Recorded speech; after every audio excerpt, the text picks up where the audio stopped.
Pendant environ 3000 ans, l'Égypte a été un titan de la région méditerranéenne, dirigé par un roi ou une reine sous le titre de pharaon. Ces souverains jouissaient d'un pouvoir et d'une richesse presque illimitée. Cependant, à l'époque où Jules César dominait la République romaine en tant que dictateur, l'Égypte n'était plus que l'ombre de sa gloire passée. Alors que Rome étendait son influence sur le pays, une guerre civile et une lutte acharnée pour le pouvoir éclatèrent.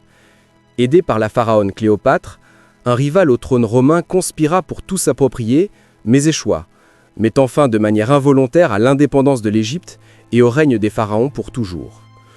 Depuis environ 3150 avant Jésus-Christ, lorsque la Haute et la Basse-Égypte furent unifiées, le monarque égyptien régnait comme un dieu vivant parmi les hommes.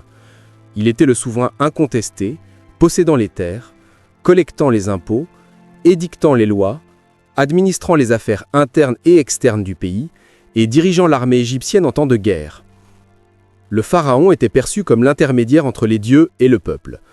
Les premiers pharaons étaient eux-mêmes considérés comme des dieux, mais leur rôle évolua par la suite pour devenir plus subordonné en maintenant l'ordre cosmique par des cérémonies religieuses, la construction de nouveaux temples, des cimetières monumentaux comme les pyramides et des guerres pour repousser les ennemis menaçant leurs croyances.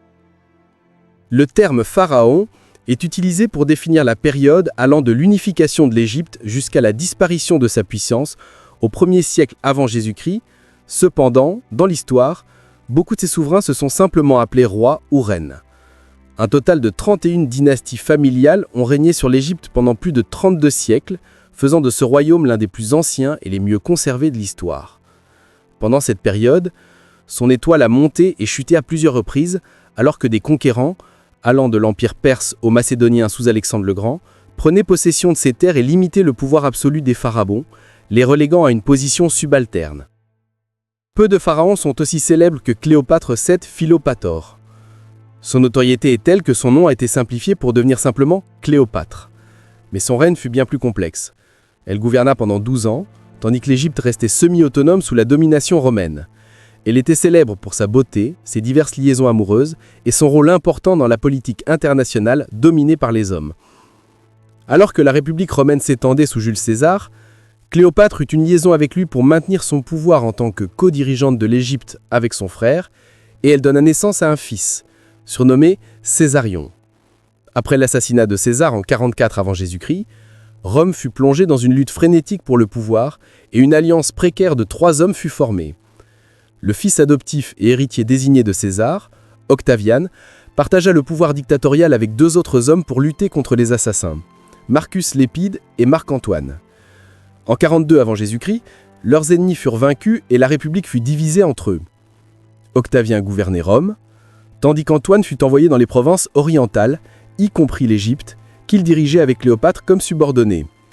Cependant, l'année suivante, Antoine, comme César avant lui, entama une liaison avec Cléopâtre. Avec une alliée aussi puissante que la pharaon et son armée à ses côtés, il espérait tous deux prendre tout le contrôle de Rome. Les tensions étaient fortes entre les 3 co-dirigeants de la République, et chacun ambitionnait de gouverner seul. En 36 avant Jésus-Christ, une dispute entre Octavian et Lépide aboutit à l'exil de Lépide. Soudain, il ne restait plus que 2 prétendants au pouvoir. Antoine, agissant indépendamment, prit de plus en plus de liberté, aux grandes dames d'Octavian et du Sénat romain. Il alla jusqu'à divorcer de la sœur d'Octavian, mariage initialement arrangé pour maintenir la paix entre eux, et épousa Cléopâtre, avec qui il eut un fils. Octavian intensifia sa propagande contre Antoine à Rome. Finalement, il obtint l'approbation du Sénat pour la guerre en révélant les plans d'Antoine visant à le renverser et prendre le contrôle exclusif. Antoine fut déclaré traître à la République et la guerre fut déclarée contre l'Égypte de Cléopâtre. Les choses culminèrent à Actium, en Grèce, le 2 septembre 31 avant Jésus-Christ. Antoine y était stationné avec une flotte de 500 navires et 70 000 soldats, tandis qu'Octavien disposait de 400 navires et 80 000 soldats. Octavien le prit par surprise, l'encerclant par terre et par mer et formant un blocus pour le piéger. Beaucoup de soldats d'Antoine désertèrent avant même le début de la bataille. Dans sa tentative de s'échapper, la flotte d'Antoine fut surpassée, mais il fut sauvé par l'arrivée de Cléopâtre avec sa propre flotte. Ils réussirent à fuir, mais les troupes d'Antoine furent abandonnées à Actium et une grande partie de sa flotte fut détruite. À Alexandrie, Antoine et Cléopâtre se préparaient à leur défense, prêts à livrer une bataille finale. La bataille d'Alexandrie s'est déroulée en plusieurs phases, presque un an après le succès d'Octavien à Actium. En juillet 30 avant Jésus-Christ, Octavien assiégea la ville, testant ses défenses, mais il eut du mal à percer car les forces restantes d'Antoine étaient loyales, expérimentées et bien entraînées. Il repoussa les premières attaques, perdant toutefois beaucoup de ses forces déjà affaiblies à cause des désertions et des pertes au combat, ce qui poussa Octavien à lancer une attaque générale le 30 juillet. La défense d'Antoine faiblit, finalement lors d'un deuxième assaut, probablement le 1er août, permettant à Octavien de prendre la ville. Tous les membres importants de la dynastie ptoléméique furent capturés vivants, y compris les pharaons régnants, Cléopâtre et son fils Césarion, ainsi que Marc-Antoine, bien que peu d'entre eux survécurent. Emprisonnés dans la ville, Antoine et Cléopâtre espéraient probablement une clémence similaire à celle accordée à Marcus Lépide, à savoir l'exil et la retraite à l'étranger. Mais ils ne furent pas aussi chanceux. Selon la tradition, Marc-Antoine aurait entendu que Cléopâtre était morte et se serait poignardé avec une épine le jour de la chute de la ville. En apprenant qu'elle était en réalité encore en vie, il fut transporté à ses côtés et mourut dans ses bras dans ses derniers moments. Cléopâtre eut la permission d'organiser son enterrement et croyant qu'elle serait bientôt exhibée comme un trophée de guerre à Rome par Octavien, elle se suicida en s'empoisonnant vers le 10 ou le 12 août. Le titre de pharaon passa alors uniquement à son fils Césarion, qui était déjà quitté Alexandrie et tentait de fuir. Ne voulant pas risquer que le fils de Jules César reste en vie et devienne un jour un rival pour son trône, Octavien fit traquer, capturer et tuer le jeune garçon, probablement à la fin du mois d'août. D'autres membres mineurs de la famille furent également exécutés, exilés ou intégrés dans des familles romaines. Ainsi, en un seul mois, 3000 ans de règne des pharaons prirent fin.